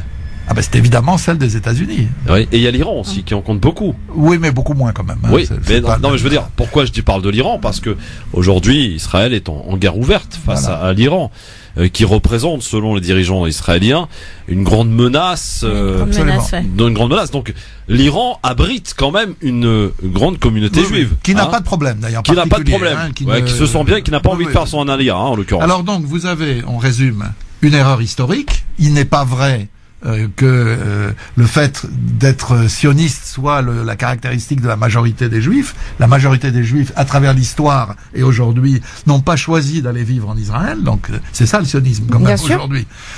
Et deuxièmement, c'est une faute politique, parce que si on met le doigt, comme le fait Francis Khalifa, le président du CRIF, vers l'idée d'interdire l'antisionisme, alors imagine, si c'était pas aussi sérieux, il y aurait presque de quoi rire. Imaginez que les communistes demandent l'interdiction de l'anticommunisme. Les gaullistes demandent l'interdiction de l'antigaullisme. Les libéraux demandent l'interdiction de l'altermondialisme. Mais on va où, là? On va vers le délit d'opinion, la censure. Parce que les jeunes ne savent pas, évidemment, mais moi je me souviens pendant la guerre d'Algérie, j'étais gamin, hein, mais ma mère lisait les journaux, il y avait des pages entières qui étaient blanches. Oui. Parce que la censure venait dans les journaux la veille au soir, vérifier ce qu'il y avait et enlever. C'est ça que veut le CRIF en France? Rétablir la censure? Non. On est à côté de nos pompes et je crois que le président de la République a eu tort de mettre le doigt dans cet engrenage qui n'est pas un engrenage démocratique. Et d'ailleurs, si jamais la question se posait concrètement, je pense que le Conseil constitutionnel refuserait tout simplement une loi de ce type. Parce que c'est contraire à la déclaration des droits de l'homme et du citoyen, c'est contraire à la Constitution de la Ve République, c'est contraire à la Déclaration européenne des droits de l'homme. Bref, on est dans quelque chose qui n'a rien à voir avec la démocratie française. Alors, juste pour finir, parce que du coup, j'ai pas eu la réponse à ma deuxième question, qui était de savoir est-ce que c'est une faute politique et historique, politique, oui, historique, peut-être qu'il ne connaît pas justement l'histoire du sionisme. Est-ce que c'était délibéré selon vous, ou est-ce qu'encore une fois, comme à son habitude, quand il est laissé en roue libre, on a quelques sorties quelque peu théâtrales, je dirais? Comme vous dites, moi, la sensation que j'ai quelques éléments, disons, que je veux pas raconter au micro, mais qui me permettent de penser que, comme vous dites, il était en roue libre. D'accord. Et d'ailleurs, la preuve, c'est que depuis, lui, comme son Premier ministre, Édouard Philippe, ont oublié cette petite phrase. D'accord. C'est très précis. Il y a eu un dîner du CRIF, à l'occasion duquel il aurait dû répéter cette phrase. Il ne l'a pas fait. Il s'est pas excusé. Non, demandez pas au président de la République de s'excuser. Mais sur un sujet aussi grave, même Hollande, qui était un président normal, ne s'excusait jamais. Il le regrette d'ailleurs. Ça, c'est son problème. Cette normalité. Bon, en tout cas, visiblement, il ne répète plus cette phrase. Et je vais vous dire pour deux raisons. Je pense qu'il s'est laissé entraîner par la présence de Netanyahou qu'il avait invité. C'était la première fois qu'il y avait un Premier ministre israélien à la cérémonie du Veldiv. Ils avaient l'air assez proches, qu'il a quand même interpellé en l'appelant cher Bibi, c'est d'un chef d'État. Imaginez que l'autre ait dit cher Manu. Oui. Oui. Mais non, je crois qu'il y a une autre raison que personne n'a remarqué.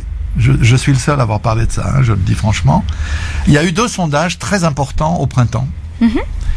Un sondage qui a été, c'est drôle, payé par l'Union des étudiants juifs de France, sondage de l'IFOP, qui montre que l'image d'Israël s'est considérablement dégradée aux yeux des Français. 57% des Français disent avoir une mauvaise image d'Israël, 69% une mauvaise image du sionisme, je sais pas ce qu'ils mettent derrière, mais ils le disent.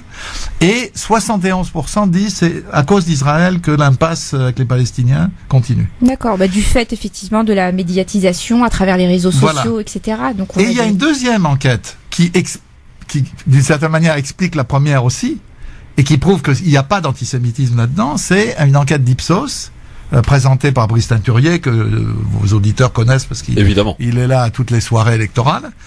Et lui-même dit qu'il était très surpris de constater que l'électorat le plus critique de la politique israélienne, c'était l'électorat France Insoumise, Parti communiste. Mais c'est aussi l'électorat qui est le plus proche des Juifs, qui a le plus d'empathie pour les Juifs quand les Juifs sont victimes d'antisémitisme. Donc non seulement c'est pas antisionisme égal antisémitisme, c'est antisionisme et sympathie envers les juifs victimes de l'antisémitisme. Donc là, c'est effectivement, Brice Teinturier était surpris d'ailleurs, hein, c'est un sondage qui casse complètement cette théorie-là. Donc je crois que le président de la République, Premier ministre ont lu ces sondages et en ont aussi tiré quelques leçons. C'est peut-être pour ça d'ailleurs qu'ils l'ont pas répété. Voilà. Oui, voilà. Entre autres. Hein. Anan. Alors certains intellectuels français affirment qu'un nouvel antisémitisme serait à l'œuvre dans la société française. D'ailleurs, Georges Bensoussan, au micro de Alain Finkielkraut, déclare « Dans les familles arabes en France, l'antisémitisme, on le tête avec le lait de sa mère. Pensez-vous, comme l'Union juive française pour la paix, que ce discours sur le nouvel antisémitisme semble organisé pour justifier l'islamophobie ?» Ah bah c'est le moins qu'on puisse dire. Et puis surtout c'est un discours complètement imbécile. Complètement imbécile. On ne peut pas... J'ai bien entendu, parce que je suis tout ça, que la justice a blanchi Georges Bensoussan. Absolument. Dans cette affaire. Mais j'ai deux remarques à faire et que ce serait important que vos auditeurs le sachent. Premièrement, le Conseil supérieur de l'audiovisuel ne l'a pas blanchi. Il a mis en cause le caractère raciste de cette phrase. Et deuxièmement, surtout, il y a une chose que personne ne sait. Le mémorial de la Shoah, où Georges Bensoussan était l'historien agréé, directeur éditorial, si vous voulez, du mémorial, eh bien, ils l'ont licencié. Peu après. Donc ça veut dire que même à la direction d'institutions officielles de la communauté juive, les débordements de Bensoussan ont conduit à son licenciement. Ouais, ils ont été sanctionnés. En général, je me réjouis pas des licenciements, mais là, ça m'a plutôt paru une bonne chose. De bon augure. En tout cas, on voit que peut-être ce sujet commence à interpeller, et ça fait d'ailleurs peut-être écho aux deux sondages dont vous faisiez allusion il y a quelques instants. Il s'agit de redonner une bonne image qui a été un petit peu abîmée, pour le coup, auprès de la population française. Anan. Excusez-moi, parce que je suis obligé de réagir. Oui, je vous en prie. Le problème avec les dirigeants israéliens, c'est qu'ils en rajoutent toujours. Ouais.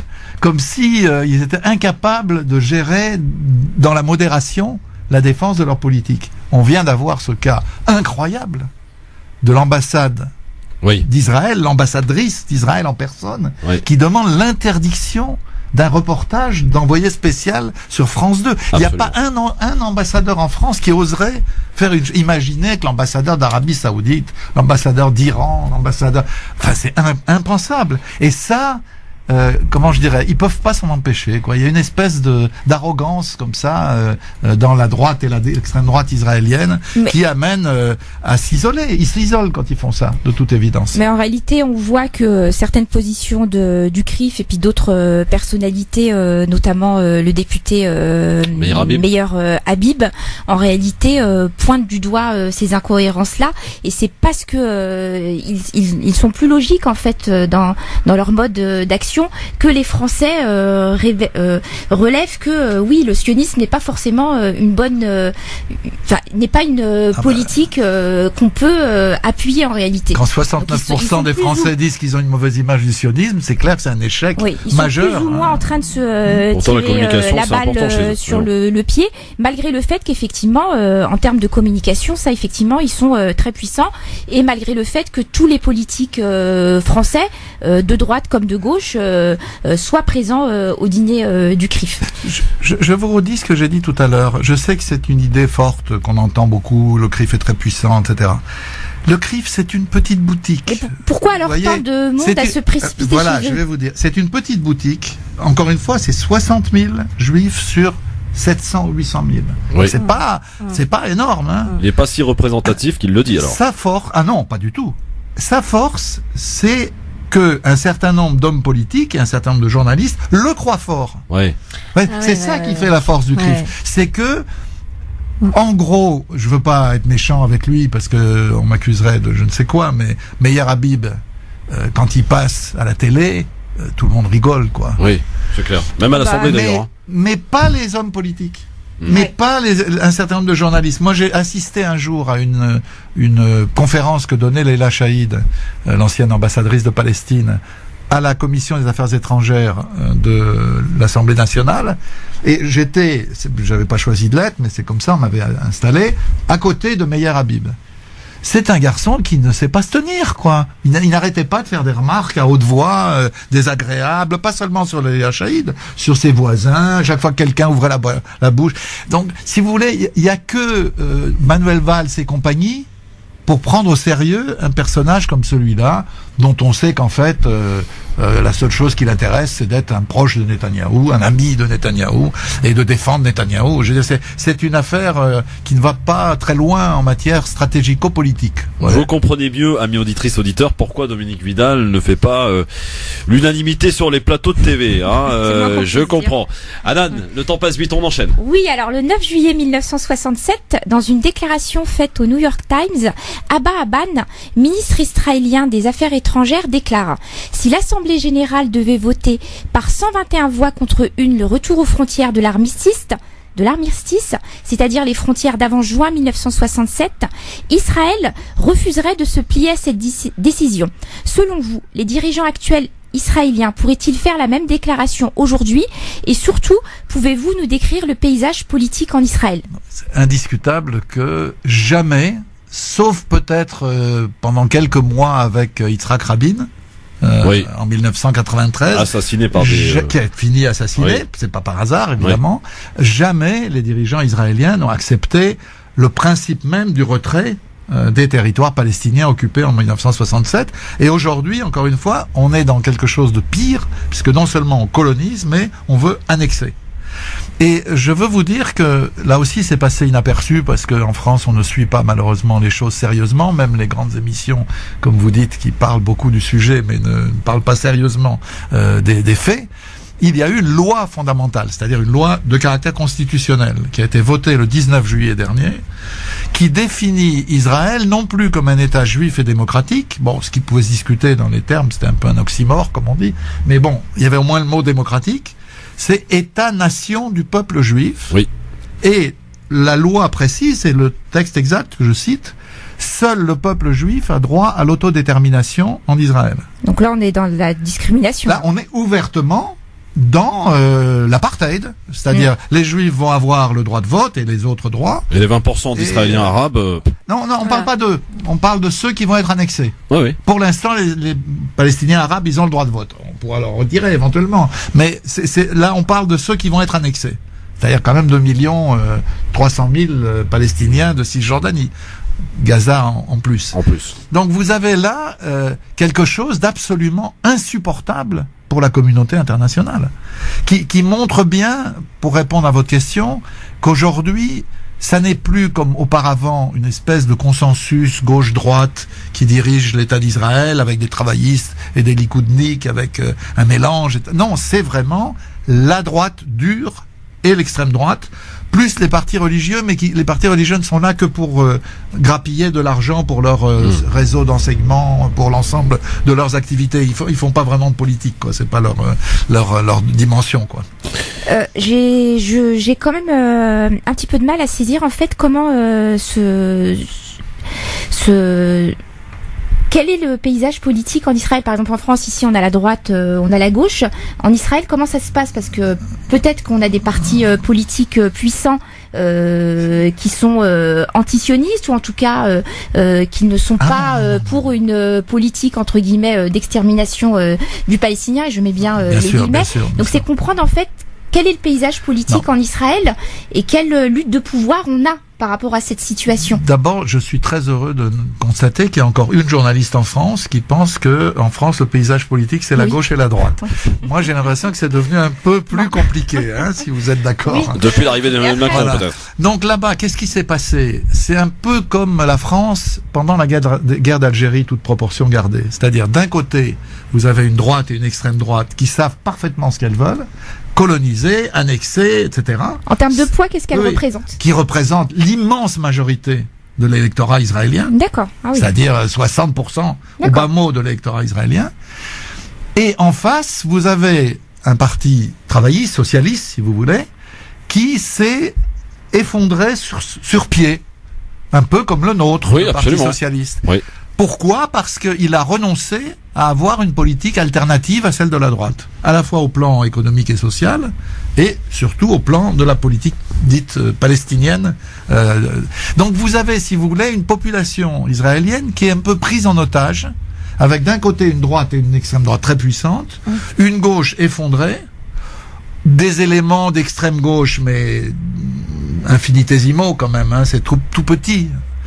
Et tout ça dans un contexte, ne l'oubliez pas, d'état de guerre qui dure depuis 1948, de sensation de danger. C'est une sensation. Il y a toujours un danger. Voilà.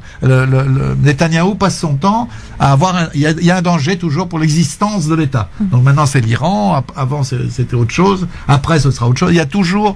Et puis vous avez des médias qui sont entièrement dans les mains, à de rares exceptions près, de la droite et de l'extrême droite. Donc vous avez quand même une situation globale qui explique la puissance de la... Mais comme c'était le cas, je veux dire, demandez à vos parents, s'ils étaient en France à ce moment-là, comment les choses se passaient pendant la guerre d'Algérie. Il y avait exactement le même phénomène. Le Parti socialiste s'était effondré, ne défendait pas l'indépendance de l'Algérie, du tout, et pour cause, c'est lui qui avait démarré la guerre en 1954.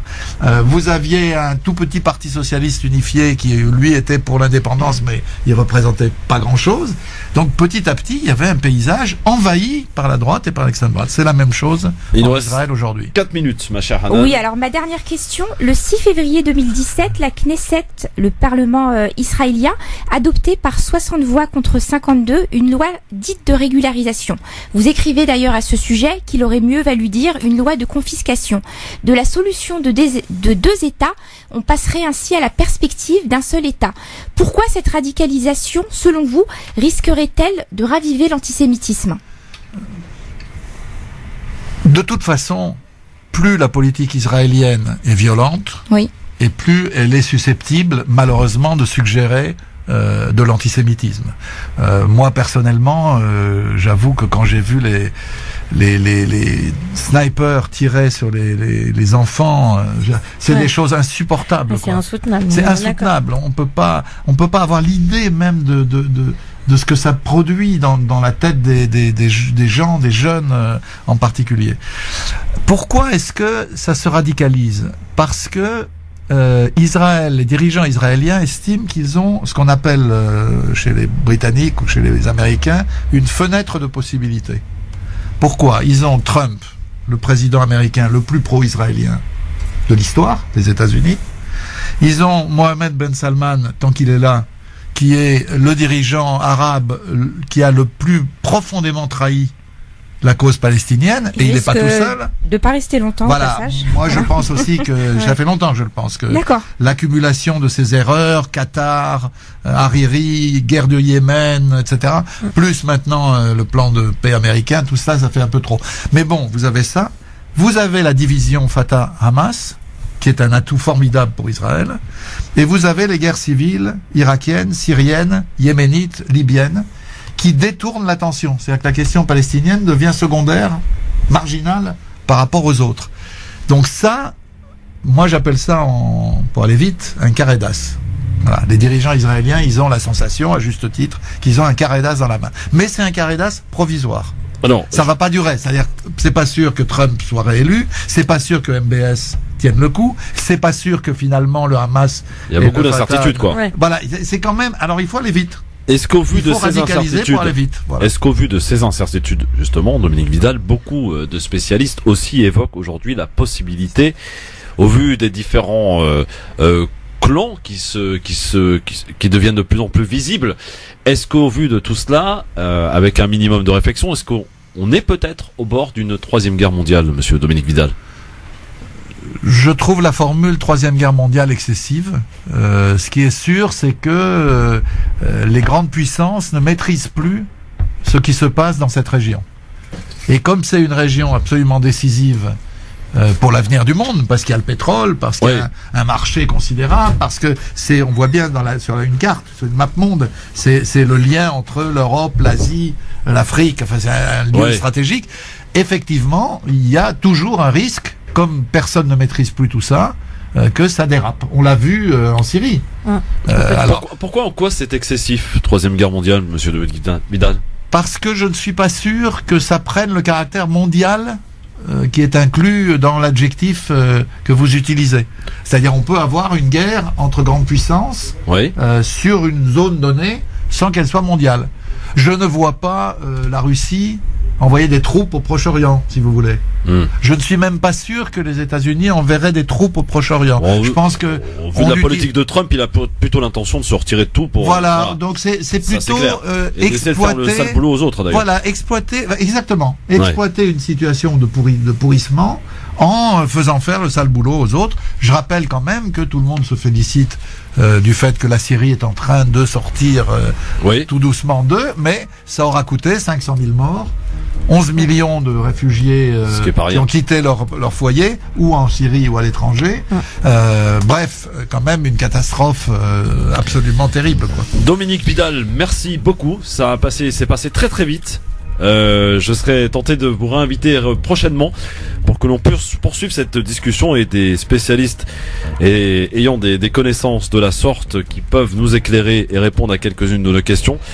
Eh bien écoutez, on va pas s'en priver, donc soyez le bienvenu, cher Dominique, pour une prochaine très rapidement. Essayiste et journaliste venu nous présenter donc ce dernier ouvrage sorti en 2018, Antisionisme égale antisémitisme, réponse à Emmanuel Macron. Vous pouvez vous le procurer, évidemment, n'hésitez pas. Dominique Vidal, merci. 8 euros. Oh, c'est vraiment pas cher en plus. En plus. Bon, en tout cas, beaucoup de réactions sur les réseaux sociaux, mon cher Christophe, Dominique Vidal et Audrey. Donc on a notamment Sergio Naoum qui nous suit très souvent. Si je peux me permettre, qui vous dit que vous me dites que des âneries, que nous sommes les fachos, qui est pas content, voilà. Qui est pas content. Ça, c'est normal. Voilà. Bon. Merci monsieur Dominique Vidal, à très bientôt. Merci à vous. À bientôt, bien sûr, sur France Maghreb 2. Dans un instant, Libertad à suivre.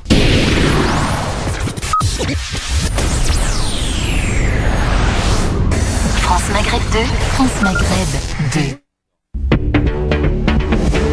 2. LGF, le grand forum, merci d'être avec nous avec Audrey Pronesti et Hanan Zawani. C'était super, moi j'ai passé un bon moment. J'ai passé de savoir, Dominique. Très bon moment, c'est vrai que ça passe très vite. Donc j'invite nos auditeurs à aller acheter ce petit livre. Qui est une vraie source d'information, et de toute manière même aller voir Dominique Vidal en conférence est plus qu'intéressant, et on a en version réduite, en 1 heure, 1 heure et demie, l'essentiel de ce qu'on peut trouver dans ce livre. Puis il est passionnant, je veux dire, au-delà qu'on soit d'accord ou pas avec ce qu'il dit, c'est quelqu'un, voilà, il parle avec les tripes, vous sentez quelqu'un qui maîtrise un peu son sujet. Voilà. Alors juste, tiens, une petite réaction du côté du standard, 01 40 33 9000, un habitué du genre, mon cher Kamel, bonsoir. Oui, bonsoir Christophe, bonsoir à tes invités, bonsoir aux auditeurs et auditrices. Oui, une petite réaction, et bien évidemment, pour aller dans votre sens, c'est-à-dire remercier ce type d'émission, remercier monsieur Dominique Vidal, remercier tous ces gens qui participent justement à mieux exposer ce conflit, et de faire en sorte que les choses puissent avancer, ou en tous les cas, faire le nécessaire travail qui puisse être à l'encontre de ce qu'on essaie de nous faire avaler depuis très longtemps. J'aimerais par contre dire une chose très très importante. On a parlé du sionisme et de ces mots qui sont comme les fusils chargés pour certains.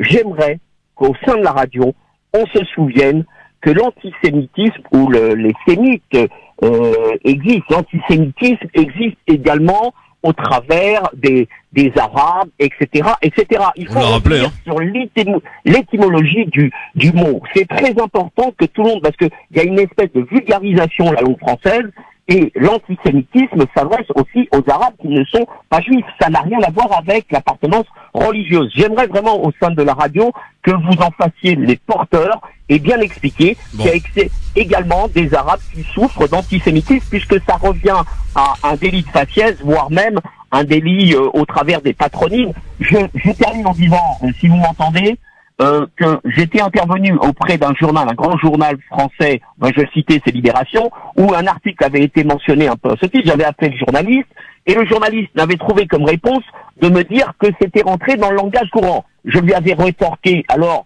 la langue lorsqu'on parle dans les banlieues, les cités, etc., c'est aussi se rentrer dans le langage courant. Il faut impérativement aussi dire aux associations de mener aussi un combat lorsque les gens subissent le racisme ou l'exclusion, qu'ils subissent aussi un acte d'antisémitisme. Merci Kamel. Voilà. Merci Kamel, à très vite. Voilà, pour conclure en tout cas cette émission, on n'aura pas eu le temps de faire un Libertad, mais on le fera bien entendu volontiers demain.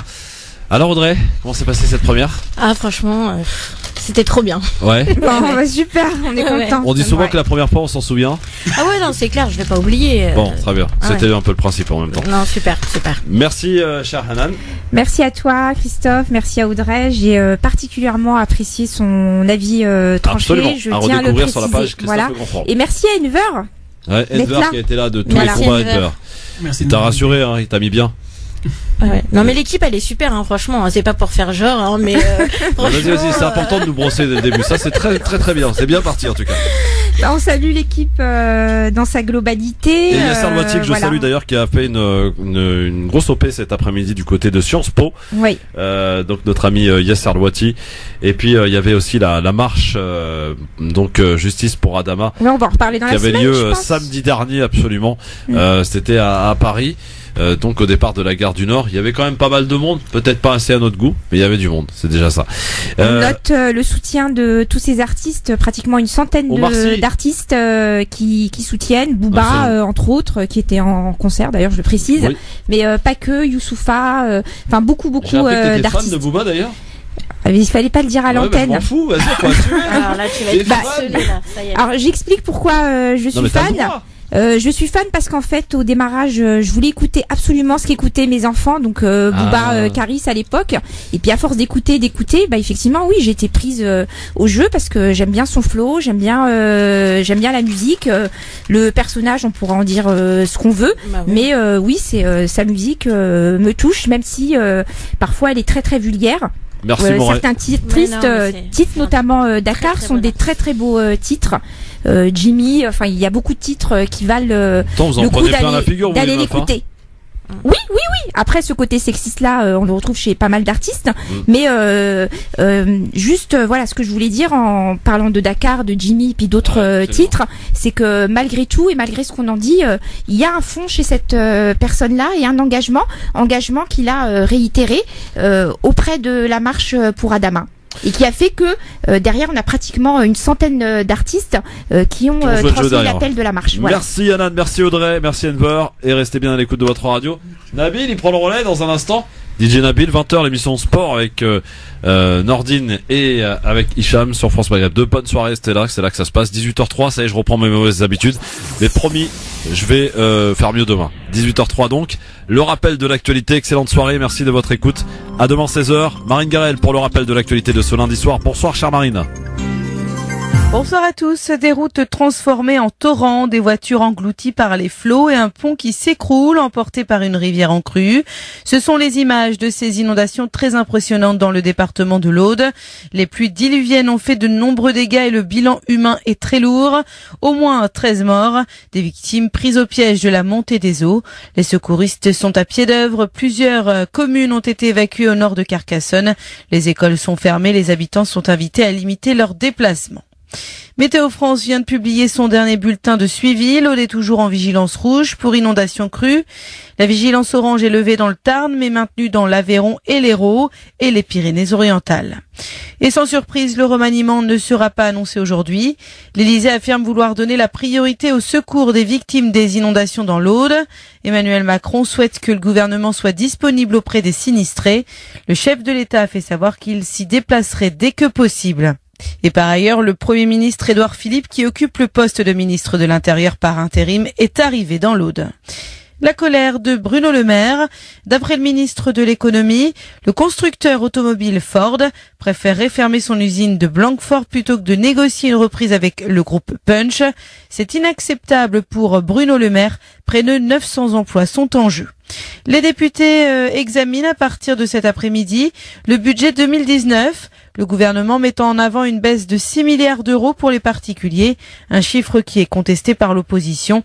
Les grands gagnants de ce projet de loi de finances restent les entreprises.